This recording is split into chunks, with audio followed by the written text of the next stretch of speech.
चिंतेत दिसतोस. काय झालं? गोष्टी मनाप्रमाणे घडत नाहीत. हे मीच भोगतोय का?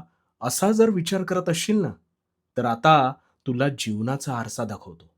तो पहा आणि पुन्हा तुझ्या मस्तकात हा विचार अजिबात येणार नाही. तर आता शांतपणे ऐक. मुळात एखादा विचार हा आपल्या मनात कोणी तिर्हाईक व्यक्ती येऊन भरवत असते का रे? नाही ना. तूच तुझ्या मनाच्या पटलावर हव्या त्या रंगांची उधळण करत असतोस, हे ध्यानात घे. आता कसं झालंय, तू एखाद्या गोष्टीमागची सकारात्मकता बाजूला ठेवून त्यातली नकारात्मक बाजू आधी पाहतोस. हीच, हीच तुझी घोडचूक आहे. कारण ही नकारात्मक बाजू चिंतेला जन्म देते आणि चिंता ही तुझ्या नकळत तुला हवी तशी खाऊ लागते. ती तुझ्यावर आरूढ होते आणि मग तू निव्वळ त्या चिंतेलाच आपला अविभाज्य भाग बनवून सोडतोस आणि त्यात कोळ्यासारखा गुरफटत जातोस आणि म्हणून म्हणून तू मागे पडतोस. मग आजपासून काय करायचं?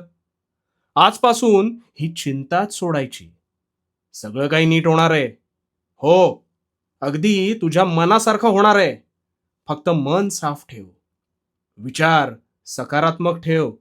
चांगल्या लोकांशी संगत कर आणि विषारी चिंतेला स्वतःपासून दूर कर. आणि मग बघ आणि मग बघ तुझी कशी प्रगती होते ते. आणि हो, भिवू नकोस. भिवू नकोस कारण यात मी तुझ्या पाठीशी आहे. भिवू नकोस. मी तुझ्या पाठीशी आहे.